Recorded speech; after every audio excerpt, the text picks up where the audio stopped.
Pues estamos contentos, gozándonos delante de la presencia del Señor. Gracias a Dios por el ministerio de alabanza. Bueno, vamos a ir inmediatamente a Apocalipsis capítulo 1, versículo 8 en adelante. Vamos a leer estos versículos y vamos a estar meditando en ello. Bueno, pues estamos contentos porque Dios nos permite una vez más acá, en este lugar, y vamos a glorificar su santo y bendito nombre. Apocalipsis capítulo 1, versículo 8 al 20, vamos a leer. Cuando ya esté listo me indica con un amén, o también lo puede leer directamente de la pantalla.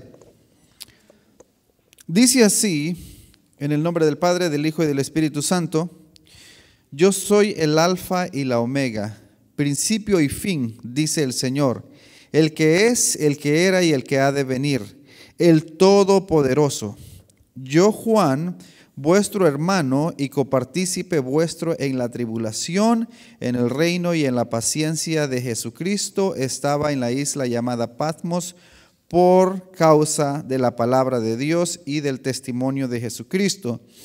Yo estaba en el Espíritu en el día del Señor y oí tras mí una gran voz como de trompeta que decía: yo soy el Alfa y la Omega, el principio, el primero y el último. Escribe en un libro lo que ves y envíalo a las 7 iglesias que están en Asia: a Éfeso, Esmirna, Pérgamo, Tiatira, Sardis, Filadelfia y Laodicea.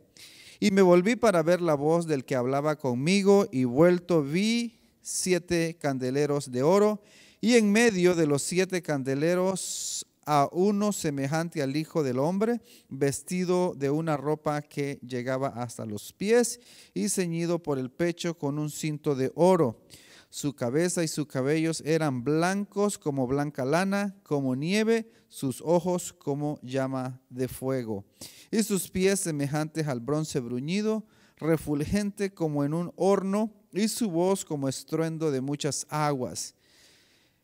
Tenía en su diestra 7 estrellas, de su boca salía una espada aguda de 2 filos, y su rostro era como el sol cuando resplandece en su fuerza. Cuando le vi, caí como muerto a sus pies, y él puso su diestra sobre mí, diciendo: no temas, yo soy el primero y el último, y el que vivo y estuve muerto, mas he aquí que vivo por los siglos de los siglos. Amén. Y tengo las llaves de la muerte y del Hades. Escribe las cosas que has visto, y las que son, y las que han de ser después de estas.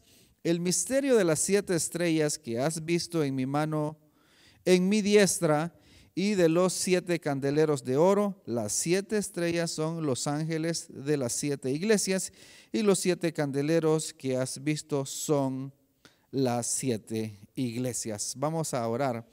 Padre, te damos gracias por esta oportunidad, gracias por este tiempo maravilloso, Dios mío, que nos permites de estar aquí delante de tu presencia. Te pedimos perdón, Señor, por nuestras faltas, te pedimos perdón por nuestros pecados. Sé con cada uno de nosotros de manera muy especial. Gracias por tu infinita misericordia, gracias por la vida, gracias por el aire que respiramos, gracias por tu palabra revelada que viene trayéndonos esperanza a cada uno de nosotros y enseñándonos de que tú estás con tu iglesia, sea lo que sea y pase lo que pase, tú tienes en control todas las cosas y nada se sale de tu voluntad, nada se sale de tu control. Gracias, Señor, en el nombre de Jesús. Abre nuestra mente, nuestro corazón, para que podamos oír, escuchar y atesorar tu palabra. En el nombre de Jesús. Amén y amén. Dios les bendiga, hermanos. Pueden sentarse. Qué hermosa lectura que tenemos. Toda la palabra de Dios, ¿verdad? Es maravilloso.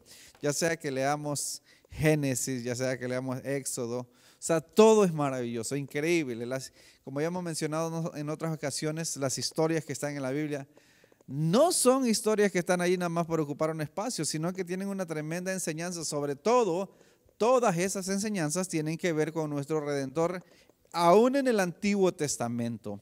Así es que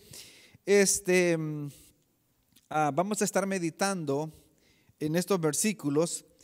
Una de las cosas que quiero que nos llevemos en mente, cada uno de los que estamos aquí, todos y los que estén viendo a través de el video, es que esa imagen que el apóstol Juan nos describe acá de ese Cristo es lo que nosotros tenemos que tener en mente. O sea, esas características.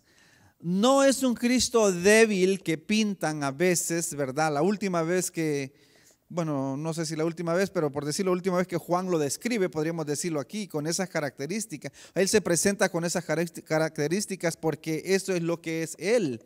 Entonces, pero algunas veces la gente tiene un concepto equivocado, ¿verdad? Y dice, a veces se refieren como a Dios como un diosito, ¿verdad? Diminutivo y pues lo quieren hacer como con cariño, pero no es así. Tampoco es un anciano alcahuete, ¿verdad? Que le deja pasar a los nietos las cosas y aquí y allá. No es tampoco eso. Es un Dios soberano, es un rey de reyes. Cuando decimos soberano, quiere decir que Él puede hacer lo que Él quiere. Él puede hacer lo que Él quiere porque Él es Dios, porque Él es soberano. Él no le pide consejo a nadie. No sé si se recuerdan, pero cuando leemos en Éxodo capítulo 4 y le dice a Dios, le dice Moisés, bueno, primero le dice las señales que va a hacer con él para que le crean los hijos de Israel, pero luego Moisés le dice, pero Señor, tú sabes que yo soy tardo para hablar y no soy muy elocuente en las palabras, ¿verdad? Soy torpe de palabras, dice. Entonces, y el Señor le dice, ve que yo estaré con tu boca, y le dice, ¿y no soy yo el que le di la boca al que habla? O sea, Él es, pero lo que me sorprende a mí es esto, que Él dice que Él es el que dio la boca al que habla, pero que también Él hizo al mudo. Dice que Él hizo al que ve, Él hizo al que ve, pero también al ciego, y Él hizo al que escucha, pero también al sordo. O sea, Él lo hizo, o sea, y uno dice, ay, pero ¿cómo es así, verdad? ¿Cómo puede ser posible, verdad? De veras, Dios lo hizo, Él lo está diciendo que Él lo hizo porque Él es Dios. Ahora, ¿por qué hace eso? Nosotros no lo entendemos y no lo vamos a entender. No obstante, cuando en el Nuevo Testamento vinieron y le preguntaron de un hombre ciego, le preguntaron a Jesús si fue él que pecó o sus padres pecaron, y el Señor les dijo, no es que él pecó ni que sus padres pecaron, sino que es para la gloria de Dios, para que Dios se glorifique, ¿verdad? Algunas veces hay tantas bendiciones que nosotros tenemos de parte de Dios que no las apreciamos y lo pasamos por alto, y las personas que carecen de más cosas son más agradecidos. Tristemente es así. Tristemente o cuando no se tienen las cosas, es que lo poquito que se tiene se puede agradecer.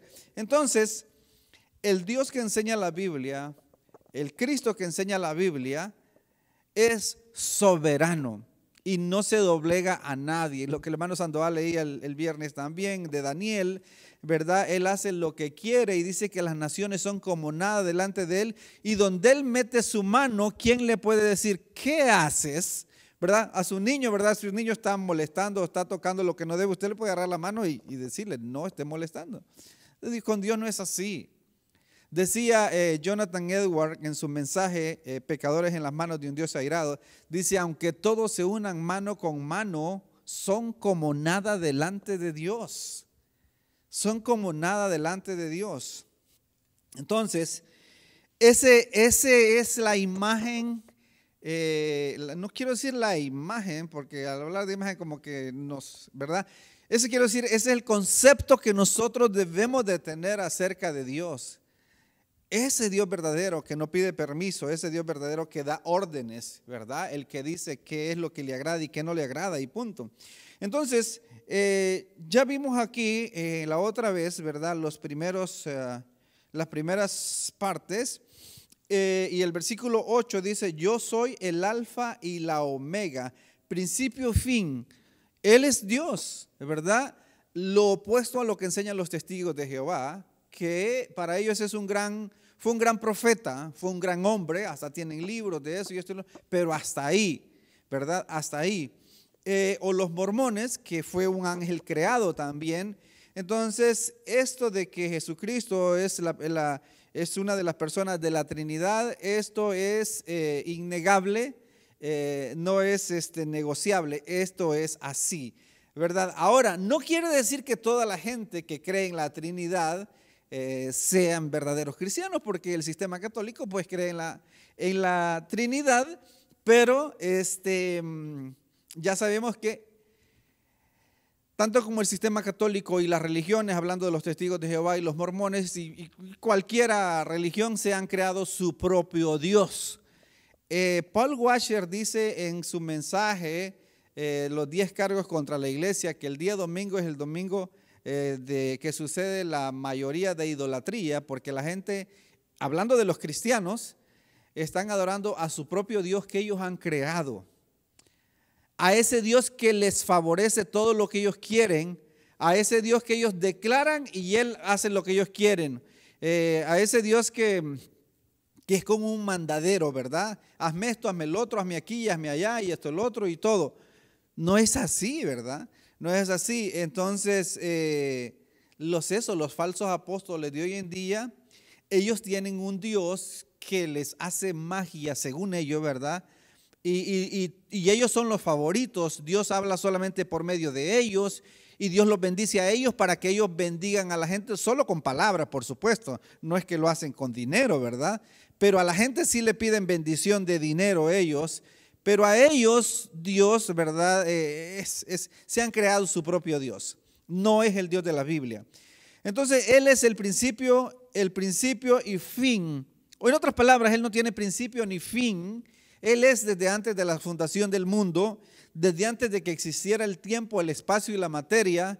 Él está fuera de todo eso. Por eso es que los ateos se quiebran la cabeza y no dan porque están pensando en un Dios creado. Y la pregunta que es, ¿y quién creó a Dios? ¿Y quién hizo a Dios? Bueno, porque ellos están pensando en una parte muy pequeña. O sea, si Dios es Dios, no es un Dios creado, es un Dios que un Dios que existe desde antes de la creación. Pero ellos quieren tener su propio Dios. Y otra cosa de las que hacen también es decir, pero ¿por qué hay tantos niños enfermos? ¿Y por qué tanta hambre? ¿Y por qué aquí? ¿Y por qué allá? ¿Verdad? Porque ellos quieren creer en un Dios que resuelve todo, que hace todo lo que ellos quieren, y ese no puede ser un Dios soberano. Entonces, dice aquí, dice el Señor, Él es Señor. Él es Señor. Una de las cosas que cometen, uno de los errores que cometen muy frecuentemente, y nosotros fuimos creados en ese sistema en el sentido espiritual, ¿verdad? Hoy hemos crecido en ese sistema en el sentido espiritual de decirle a la gente, acepta a Cristo como tu Señor y Salvador de tu vida, ¿verdad? Si tú le das permiso, Él es caballero, Él va a entrar en tu vida y Él va a ser tu Señor. Eso es lo que nos han enseñado siempre y nosotros lo hemos repetido. Pero, perdón, momento, la Biblia dice que Él es Señor, le guste a quien le guste. Si tú le aceptas o no le aceptas, Él es Señor, Él es Rey de reyes y Señor de señores. Puede decir amén, hermano. Él es Rey de reyes, Él es Señor de señores, independientemente si una persona le acepta o no le acepta como Señor. La Biblia dice que Dios le ha hecho Rey y Señor. Amén. Entonces aquí dice el Señor, el que es, y el que era y el que ha de venir, el Todopoderoso, o sea, solo Dios, solo Jesucristo, el Espíritu Santo, que pueden ser los recipientes o los que merecen este atributo todopoderoso. Nadie, un ídolo no puede recibir ¿verdad? Ese atributo de que es todopoderoso, que es creador, imposible. Así que aquí Él se describe quién es o en otras palabras, sí, se describe, se identifica para que Juan sepa exactamente con quién está hablando. Entonces sigue diciendo el versículo 5, yo Juan, vuestro hermano, y copartícipe copartícipe vuestro en la tribulación. Otra cosa también, muchos enseñan que la iglesia no va a pasar por la tribulación, Pero Juan estaba en la isla de Patmos no porque era judío, no era cuestión de discriminación, sino que por causa de Jesucristo, por causa de la palabra, por causa de la palabra, por causa de Jesucristo. No estaba por ser judío, entonces, y él lo explica aquí. Entonces dice, copartícipe en vuestro hermano, copartícipe en la tribulación y en el reino y en la paciencia de Jesucristo. Estaba en la isla llamada Patmos por causa de la palabra de Dios y del testimonio de Jesucristo. No era por entremeterse en lo ajeno, no era por ser un ladrón, no era por nada de eso, ni como ya mencioné, ni por ser judío, no era discriminación, era por causa de Cristo y por causa de la palabra de Dios. El Señor Jesucristo les dijo, les advirtió, en el mundo tendréis aflicciones, pero no temáis, yo he vencido al mundo. Así que para los que dicen que ahora no, pero es que la tribulación que viene, esa es otra cosa. Exacto, pero es que la Biblia nunca, el apóstol Pablo dijo que es necesario que a través de muchas tribulaciones entremos al reino de los cielos. Claro que a nosotros se nos hace difícil porque gracias a Dios en este país, en los Estados Unidos, gozamos de muchas bendiciones. O sea, pero les han enseñado un evangelio equivocado. A nosotros también nos enseñaron ese evangelio, que aceptando a Cristo se resuelven todos los problemas. Hay un eslogan que mencionaban en una radio que existía como en la década del 2000, que decía, es el eslogan que para una vida mejor Cristo es la solución. Pero la gente no necesita una vida mejor, la gente necesita una vida nueva, un nuevo nacimiento, no una mejoría nada más. ¿Verdad?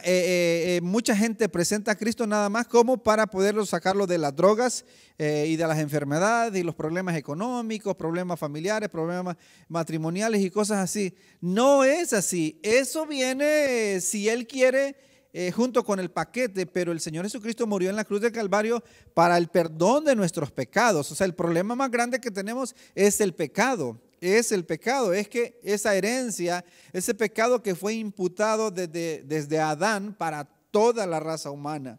Entonces eso es, pero como digo, a veces hasta en las canciones se presenta a Cristo nada más como la medicina, como algo que la gente, que le va a ayudar a la gente. No es así, no es así. Entonces Juan estaba en la isla llamada Patmos por causa del evangelio, por causa de la palabra, por causa del testimonio de Jesucristo. O sea, hubo persecución, siempre hubo persecución. Se dice que de todos los apóstoles, todos murieron, algunos crucificados cabeza abajo como Pedro, otros lanceados con lanzas, ¿verdad? Con flechas, decapitados.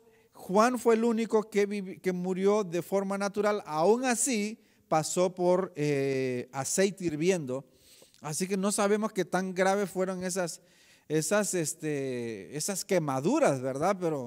Pero como cuando Dios tiene algo que hacer todavía, pues Él preserva la vida, ¿verdad? Para llevar a cabo lo que Él quiere. Todo lo que el enemigo hace o cree que puede hacer, cree el enemigo que lo puede hacer porque ellos quieren hacerlo, porque pueden, pero no. Cuando el Señor Jesucristo lo estaba preguntándole el sumo sacerdote, más bien Pilato, ¿verdad? No, más bien Pilato le dice, yo tengo poder, le dice, para soltarte y dejarte, y le dice, ninguna autoridad tuviera sobre mí si no se le hubiera dado, ¿verdad? Todo viene de parte de Dios, todo viene de parte de Dios. Entonces, cuando una cosa le pasa a los cristianos, digamos que estén en la cárcel o han sido muertos o quemados, no es porque a Dios se le olvidó que estaba cuidando de un evangelista, de un misionero, y en ese momento los enemigos llegaron y lo quemaron porque Dios tal vez estaba ocupado. No es eso. Más bien, sino que Dios lo deja, Dios lo permite, la persona pasa a la vida eterna, pero ese pecado que hicieron es anotado en el libro de las obras. Por ejemplo, William Tyndale, que fue quemado, John Huss, que fue quemado, y muchas cosas terribles que han hecho contra la iglesia primitiva ya en el foso más bien en el teatro romano, se divertían soltándole los leones a las familias cristianas completas, así se divertían ellos. No era que en eso, no es que el imperio romano sea más fuerte que Dios, sino que Dios lo permitía para glorificarse aún en esa situación.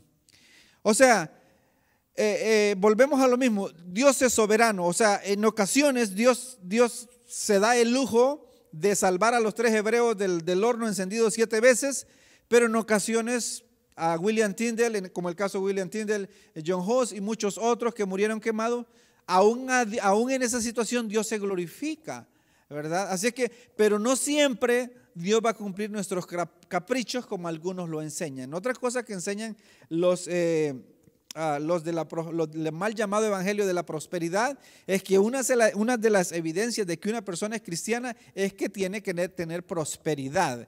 Claro, allí están apelando a la avaricia de las personas, pero tienes que dar para que eso suceda, ¿verdad? Entonces todo eso es una farsa y nosotros tenemos que defender la verdad. Porque dijo Martín Lutero que el no defender la verdad, el no atacar el error es aprobarlo. El no atacar el error es aprobarlo y el no defender la verdad es negarla. El no defender la verdad es negarla, ¿verdad? No podemos hacer caso omiso. Bueno, entonces, 10, yo estaba en el Espíritu en el día del Señor. ¿Cuál es el día del Señor? ¿Verdad? En ocasiones se refiere al día del Señor como al día del juicio, pero en esta ocasión al gran día, ¿verdad? Al día del Señor, al día final, pero en esta ocasión se refiere al día domingo. El primer día de la semana es el día del Señor, ¿verdad? Que ya hemos hablado de eso, que fue cambiado del sábado al domingo. El sábado era conmemoración a la creación. Dios creó la tierra en 6 días y en el séptimo día Él descansó de la creación, de la obra que había hecho, ¿verdad?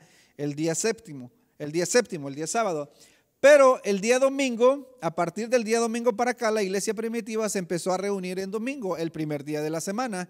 Entonces, haciendo referencia o memoria del día de la redención, del día que Él resucitó, que fue confirmada la redención. Entonces, eso es, Él estaba en el Espíritu en el día del Señor y oí tras mí una gran voz como de trompeta, ¿verdad? Como de trompeta. Que decía, las trompetas que se usaban en ese tiempo son como esos cuernos de carnero, o sea, es algo así bien, quizás seguramente no eran como las que nosotros conocemos, ¿verdad?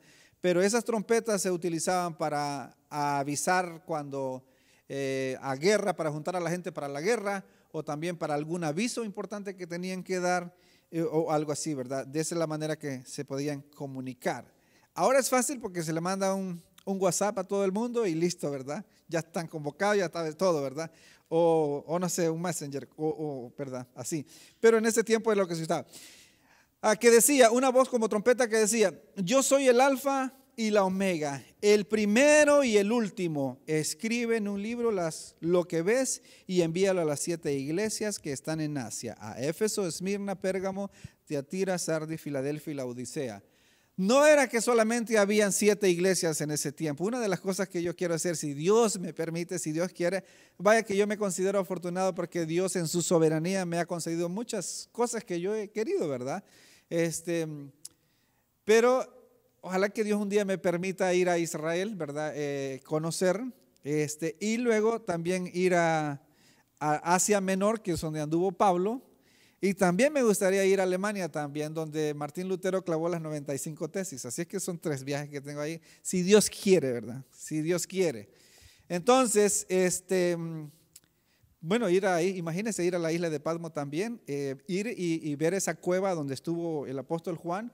Se dice que toda esa isla ahora es famosa por ese hecho que pasó ahí. Ahí se escribió el libro de Apocalipsis. Cualquier persona que vaya a esa isla, no puede darse el lujo de ir a la isla sin ir a ese lugar donde fue, en una cueva donde estuvo Juan escribiendo. O sea, todo turista, independientemente de la religión que sea, tiene que pasar por ahí porque se sabe que allí se escribió el libro de Apocalipsis. Así es que, ¿verdad? Es interesante. Bueno, entonces, dice Juan en el versículo 12, o sea, ya mencionamos el número 7 acá, menciona 7 iglesias porque 7 es un número completo, ¿verdad? Eso es lo que simboliza un número completo, pero el número es simbólico. En fin, la iglesia es una sola iglesia, es la iglesia universal. La iglesia universal en ese sentido es que es católica. La palabra católica quiere decir universal. Por ejemplo, las cartas universales que se enseñan aquí, como de Pedro, que eran para todas las iglesias, no era específicamente para una iglesia. Eso es lo que quiere decir la palabra católico, quiere decir universal. Ahora, la diferencia, ¿cómo se diferencia el catolicismo? Que el sistema catolicismo es católico romano. Católico romano. Católico, ellos dicen católico, apostólico romano. Pero romano. Pero la palabra es universal, o sea, es una iglesia, una sola iglesia del Señor. Entonces, estas 7 iglesias representan toda la iglesia en general. Y 12, y me volví para ver la voz del que hablaba conmigo, y vuelto vi 7 candeleros de oro, y en medio de los 7 candeleros a uno semejante al Hijo del Hombre, vestido de una ropa que le llegaban hasta los pies. Aquí una de las lecciones es, bueno, ya vimos aquí la identificación de Jesucristo, el lugar donde fue y aproximadamente la fecha 95-96, ya estaba anciano Juan. Y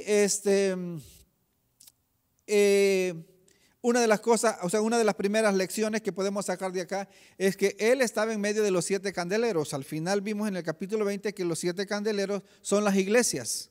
Son las iglesias. El Señor está en medio de su pueblo, en medio de su iglesia. No importa la situación, y aunque la iglesia esté en medio de los leones, se encuentra en el Coliseo Romano, en medio de los leones con la familia, Él está ahí. Es increíble.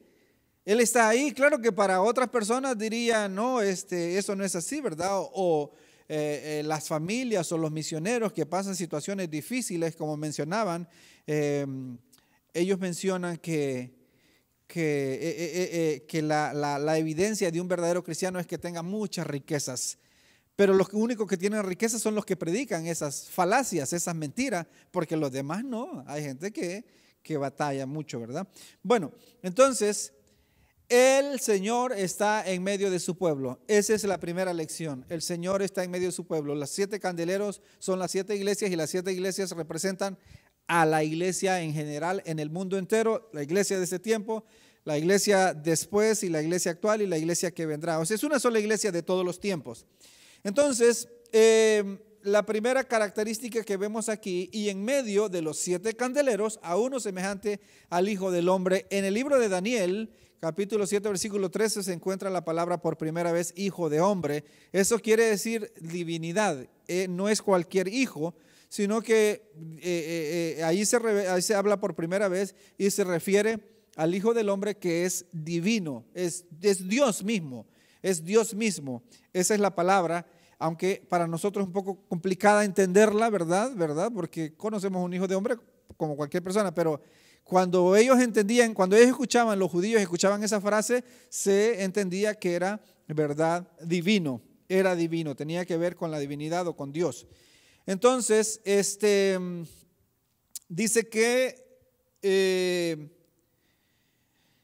y me volví para ver la voz del que hablaba conmigo, y vuelto vi 7 candeleros, verso 13, y en medio de los 7 candeleros a uno semejante al Hijo de Hombre, vestido de ropa que llegaba hasta los pies y ceñido por el pecho con un cinto de oro. El cinto de oro y las vestiduras pues representa realeza, ¿verdad? Pero también sacerdote, sumo sacerdote, como Hebreo lo enseña, que él vive como sumo sacerdote para interceder para siempre, y también él puede, debido a eso, él puede salvar perpetuamente. Así que él es el sucesor del sacerdocio levítico. El sacerdocio levítico ya quedó caducado, ¿verdad?, hasta que apareció el sumo sacerdote, que es nuestro Señor Jesucristo, y por eso él mismo se ofreció como sacrificio, y dice que se rasgó el velo del templo. Antes solo el sumo sacerdote tenía acceso a entrar en el cada año, ¿verdad?, al templo, y nadie más. Mencionábamos, el hermano Sandoval nos mencionaba el caso de Zacarías, cuando Zacarías estaba ofreciendo el sacrificio y se le dio la profecía de que iba a tener un hijo a pesar de que su esposa era estéril, Elizabeth. Entonces, pero cuando Jesucristo muere en la cruz del Calvario, hay estruendos, hay tinieblas y se rompe el velo del templo de arriba a abajo. Entonces, ahora tenemos acceso por medio de nuestro Señor Jesucristo a la presencia de Dios. Recuerde que en el lugar santísimo es donde se representa la presencia de Dios, o ahí estaba la presencia de Dios, y solo el sumo sacerdote podía entrar e interceder por el pueblo, por los pecados del pueblo. Ahora Jesucristo es el que hizo eso. Por eso es que en el capítulo 7 de Hebreos, se lo recomiendo que lo lea cuidadosamente, ahí es donde se encuentra implícito que la ley del diezmo quedó caducada porque era para los levitas, y ahí dice que los levitas ya no existen, que el Señor Jesucristo tomó el lugar de los levitas y ahora Él está en el cielo intercediendo por nosotros. O sea, no va a encontrar en el Nuevo Testamento que dice ya no diezmes, pero es que ese ministerio ya no existe de los levitas, era para los levitas. Y por supuesto que ya hemos hablado de eso, lo malo no es darlo, ¿verdad? Lo podemos dar, lo malo es exigírselo a la gente sacando los versículos de contexto. Yo no quiero estar en esos zapatos, ¿verdad? Y nosotros fuimos enseñados así, pero no, es voluntario, y Pablo lo enseñó en la segunda de Crónicas, me parece, por capítulo 16 o primera. Bueno, ahí está, ahí también en las dos cartas Pablo habla de eso. Entonces, el ministerio levítico quedó caducado y tenemos ahora un sumo sacerdote que viene de la descendencia de Judá, no de la descendencia, ¿verdad?, de Leví, sino de Judá, y él es sacerdote para siempre. Entonces, bueno, vamos a seguir avanzando. Uy, el tiempo se nos va, pero súper rápido. Bueno, versículo, un cinto de oro, ¿verdad? Un cinto de oro, del pecho ceñido por un cinto de oro. Versículo 14, su cabeza y sus cabellos eran blancos como blanca lana, como nieve, sus ojos como llamas de fuego. Veamos un versículo, por ejemplo, Daniel 7:9, si me puedes ayudar, Franklin, con Daniel 7:9 es donde se menciona también ahí un anciano de días y estas características, y por supuesto que ahí está hablando de Dios, y vemos las mismas características de Dios, las mismas características en Cristo, porque es lo mismo. Dice Daniel, estuve mirando hasta que fueron puestos tronos y se sentó un anciano de días, cuyo vestido era blanco como la nieve y el pelo de su cabeza como lana limpia, su trono llama de fuego y las ruedas del mismo fuego ardiente. Entonces veamos del mismo capítulo, el versículo 13, donde hace referencia a Jesús o al Hijo del Hombre viniendo en una nube. Daniel 7:13. Daniel 7:13. Vamos a ver. Entonces, dice, miraba yo en las visiones de la noche y he aquí, con las nubes del cielo venía uno como un hijo de hombre. Les mencionaba que en Daniel se menciona por primera vez esa frase, como hijo de hombre, que vino hasta el anciano de días, que ya lo vimos atrás en el 9, y le hicieron acercarse delante de él. Ahí Daniel está hablando, bueno, del juicio final, está hablando del reino que nunca será terminado, sino que es un reino para siempre, y eso es lo que es. Y dice que también habla de los libros, de los libros que fueron abiertos, lo mismo que enseña Apocalipsis. Todo el libro de Apocalipsis nos lleva a recorrer el Antiguo Testamento prácticamente, todo el libro del Apocalipsis. Cada palabra, cada frase es increíble, es como una recopilación. El libro de Apocalipsis es como una recopilación de todo el Antiguo Testamento prácticamente, y pues podríamos decir, sí, como una recopilación del Antiguo Testamento. Bueno, entonces ya vimos ahí al anciano, lo blanco, el cabello, en Proverbio lo enseña también, representa, o sea, los ancianos representan sabiduría, ¿verdad? Hermano Sandoval ya tiene el pelo blanco, ya sabe mucho, ¿verdad? Tenemos que respetar a la gente de pelo blanco porque hay sabiduría, ¿verdad? Hay sabiduría. Eso es lo que enseña Proverbio. Entonces, Dios, obviamente, Dios es Dios, Él sabe todo, Él es omnisciente, los atributos, ¿verdad? Los atributos de Dios Dice que a nadie le pidió consejo, Dios no le pidió consejo a nadie, ¿verdad? Cómo hacer la tierra, cómo poner los planetas, cómo poner las estrellas, cómo hacernos a nosotros mismos. Él hizo lo que Él quiso porque Él es Dios y Él es el Dios, Él es sabiduría, Él sabe todo, ¿verdad? Nadie le dio a Él para que después Él le pueda regresar, dice la palabra. Entonces eso representa la cabeza blanca, la sabiduría. Y dice también que sus ojos como llamas de fuego. Sus ojos como llamas de... Ya regresamos a Apocalipsis. Eso quiere decir que él ve todo. Él ve todo. Nada se esconde, ¿de verdad? Nada se esconde de su mirada. Nada, ni los pensamientos. Ni los pensamientos. Nada se esconde de su mirada. Ni los pensamientos.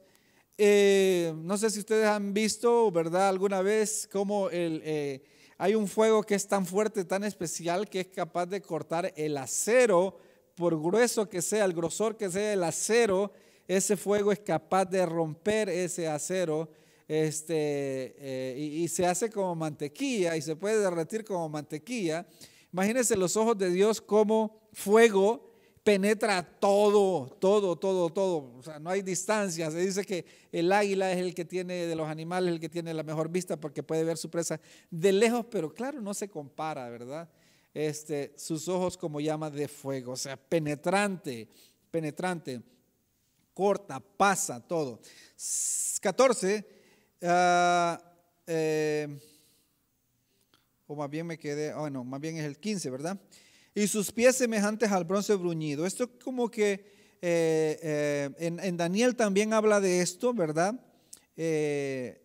Como para destruir a sus enemigos, ¿verdad? Como destruir a sus enemigos como bronce bruñido, o sea, para pisotearlos, porque eso es lo que enseña también la palabra. Refulgente como en un horno, como el bronce bruñido, refulgente como en un horno. Eso es lo que quiere decir, o sea, para pisotear a sus enemigos, destruirlos, acabarlos. Dice en Isaías, pisoteé a mis enemigos y se salpicó mis vestidos, ¿verdad? Eso enseña en Isaías. Entonces, y su voz como estruendo de muchas aguas, o sea, una voz distinguida. ¿Recuerdan cuando en el monte Sinaí, cuando Dios le dio los 10 mandamientos a Moisés, la gente dijo, no queremos oír nosotros, no queremos hablar con Dios, no queremos oír lo que Él hable contigo, porque era temible la voz que se escuchaba. Pusieron un cerco alrededor acordonaron el área para que ni las bestias ni un ser humano se acercara a ese lugar, porque el que pasara de ese lugar era digno de muerte. Entonces, pero Moisés sí estaba permitido que subiera a la montaña y hablar con Dios, y cuando Moisés bajó, dice que su rostro brillaba. Que se tuvo que poner un velo para que la gente lo pudiera ver. Brillaba porque había hablado con Dios. Entonces, el estruendo es una voz distinguida, ¿verdad? Como estruendo de muchas aguas. 16, tenía en su diestra 7 estrellas. ¿Qué significan esas estrellas? Veamos aquí en la última parte del versículo 20, dice, y las 20, el misterio de las 7 estrellas que has visto, o sea, la palabra se revela así sola, ¿verdad? ¿Qué significa ese misterio de las 7 estrellas? 20, el misterio de las 7 estrellas que has visto en mi diestra, y de los 7 candeleros de oro, las 7 estrellas son los ángeles. Los ángeles aquí son los mensajeros, los pastores. Son los ángeles de las 7 iglesias, los pastores de las 7 iglesias. Y los 7 candeleros ¿qué has visto? Son las 7 iglesias. Es simbólico, los candeleros son simbólicos y lo explica aquí la palabra. Ya, eso, ¿verdad? Ya está. No hay nada que discutir ahí. Y eso es el mejor método que nosotros podemos utilizar para entender o interpretar la Biblia, es buscando su propia interpretación. Eso es, o sea, no tenemos que tratar de adivinar, ni buscar, ni ir al inverso, sino ir directamente que la palabra se interprete sola. Por supuesto que algunas veces no es tan fácil como estos versículos que acabamos de ver. Hay que consultar otros pasajes, pero lo que siempre hay que ver es que un versículo no contradiga otro versículo. Por ejemplo, le voy a dar un ejemplo. Bueno, le voy a dar un ejemplo que ya lo vamos a ver aquí. Dice que Él tiene las llaves de la muerte y del Hades, ¿verdad? Y la palabra y la Biblia Reina Valera en Hechos 2, no me acuerdo del versículo exacto, pero dice, y no, creo que es el 27, no permitirás que tu siervo vea corrupción, ni dejarás el alma en el Hades, ¿verdad? Y que su cuerpo vea corrupción. Reina Valera usa la palabra allí Hades, pero más bien ahí en ese sentido quiere decir sepulcro, porque el Hades es el lugar donde van los muertos o el infierno, pero Jesucristo no fue al infierno. Esa es otra de las cosas que la gente enseña. Jesucristo no fue al infierno. ¿Se acuerda de la historia quería que lo viéramos, pero no es necesario, solo lo voy a hacer contar porque solo voy a relatar porque vamos contra el tiempo. El hombre rico y Lázaro en Lucas 16, 23 dice que el hombre rico, dice que, usted conoce la historia, pero que un día murió el rico y también, ¿verdad? Murió Lázaro y fue llevado por los ángeles, ¿verdad? Al seno de Abraham. Y murió el rico, ¿verdad? Y fue sepultado. Pero estando en el Hades, dice que alzó sus ojos. Estando en el Hades, o sea, en el infierno, alzó sus ojos y vio de lejos, ahí está, y vio de lejos, dice, y estando en el Hades, alzó sus ojos, estando en qué, de vacaciones, viendo televisión, viendo el sol, ¿verdad? La puesta del sol, no dice en tormento. En tormento, o sea, ahí no dice la palabra infierno, pero si está en tormento es el infierno. En tormento. En tormento, o sea, cuando una persona muere, va al tormento. O sea, eso es. Y dice que vio de cerca, no dice de cerca, dice que vio de lejos. Vio de lejos, ¿verdad? Abraham y a Lázaro en su seno. Eso es el paraíso. Lo vio en el paraíso, a la presencia del Señor, en el cielo, en espíritu. En espíritu. Entonces, lo que quiero decir es que aquí dice, yo tengo la llave de la muerte y del Hades, ¿verdad? Pero no es porque Él fue al Hades, al infierno, cuando estuvo 3 días y 3 noches.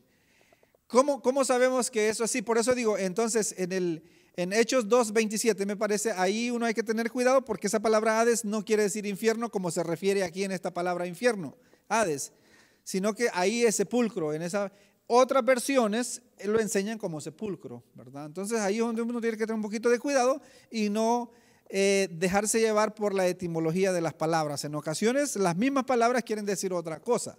Bueno, entonces Lázaro, el hombre rico estaba en el tormento, en el Hades. Jesucristo cuando murió, Él le dijo para terminar este punto, al ladrón que se arrepintió, le dijo, hoy mismo estarás conmigo. ¿Dónde? Le dijo, en el paraíso, ¿verdad? Hoy mismo. Entonces, ¿para dónde iba Cristo? Para el paraíso. Hoy te digo que hoy mismo estarás en el paraíso. No iba para el Hades, no iba para el infierno. Ahora también le dijo, Padre, en tus manos encomiendo mi espíritu. ¿Dónde está Dios? En el cielo. Porque es que ese es otro tema que ya lo hemos mencionado, que dice que Jesucristo fue y predicó a los espíritus encarcelados. Esto lo aprendí del doctor Sam Waldron, un escatólogo enorme, muy buenísimo. Tiene en inglés, pero también hay en español traducidos, muy bueno y certero, ¿verdad? El Señor no fue y predicó a los espíritus encarcelados cuando Él estuvo en el vientre, en la tierra, ¿verdad? En la sepultura, sino que Él predicó en el espíritu por medio de Noé, cuando Noé estaba construyendo el arca. Entonces, y hay una versión ampliada en inglés que dice ahora encarcelados, y esa palabra ahora hace la diferencia, pero en la Reina Valera y muchas otras no vamos a ver eso, pero viendo el contexto uno se da cuenta, a los que en otro tiempo dice desobedecieron mientras Moisés construía el arca. Entonces fue Jesucristo que predicó por medio en los tiempos de Noé y por medio de Noé en el espíritu. Entonces, eso es, así que no fue al infierno. Pero bueno, voy a ir terminando ya. Dice, versículo 17, cuando le vi, caí como muerto. Bueno, voy a terminar el 16. Y tenía en su diestra 7 estrellas, de su boca salía una espada aguda. Esto obviamente no es literal, sino que la espada aguda representa la palabra de Dios, ¿verdad? Que corta todo, que destroza todo. Y dice Hebreos que la palabra de Dios es como una espada de 2 filos que penetra hasta partir del alma, los tuétanos y descierne los pensamientos y las intenciones del corazón. Esa es la palabra de Dios. De su boca salía una espada aguda de 2 filos y su rostro era como el sol cuando resplandece en su fuerza. Uno no se le puede quedar viendo al sol, no sé, 30 segundos, un minuto, puede llegar hasta quedar ciego si intenta quedar viendo el sol por mucho tiempo. Es sobre todo a la mediodía en punto, ¿verdad? O sea, es fuerte, es fuerte. Y eso es Dios, o sea, tenemos que humillarnos delante de Él y pedir perdón como el publicano, ¿verdad? Que estaba humillado delante de Dios diciendo, yo no soy digno de Él, yo no soy digno de mirar al Señor. Ese sol tan fuerte, ese Dios que es como sol, ¿verdad? Y siempre debemos de dirigirnos a Él con una alabanza como lo enseñan los apóstoles. Entonces, versículo 17, y cuando le vi caí como muerto a sus pies y Él puso su diestra sobre mí diciendo, no temas. Yo soy el primero y el último. Esas palabras maravillosas. No temas. Eso, Él está en medio de su iglesia y Él es el Dios todopoderoso y Él le dice a su iglesia, no temas. Aunque la iglesia esté, como mencioné, en las llamas, ¿verdad? En medio de las llamas o en el Coliseo Romano en medio de los leones, no temas, yo estoy contigo. Esto simplemente es un puente, es un pase al cielo, a la gloria. Eso es temporal. El imperio romano o los césares a los cristianos los encerraban y se alumbraban vivos, con ellos vivos, y le perforaban la garganta para que no hicieran ruido mientras ellos disfrutaban en las tardes, se alumbraban con ellos y ahí se estaban quemando poquito a poquito. Hay una infinidad de martirios, de torturas que han hecho con los cristianos a través de la historia. Lo que pasa es que a veces uno, ¿verdad?, ignora esas historias, pero basta leer un poco el libro de los mártires para conocer eso. Nos ponemos de pie, ya para terminar, el tiempo nos ha avanzado. Entonces dice, el primero y el último, y el que vivo, esto nos debe de alentar a nosotros, esto nos debe de alentar. No es un ídolo muerto, no es un Mahoma, no es que están muertos, que está ahí, ¿verdad? Muerto 3 veces muerto, ¿verdad?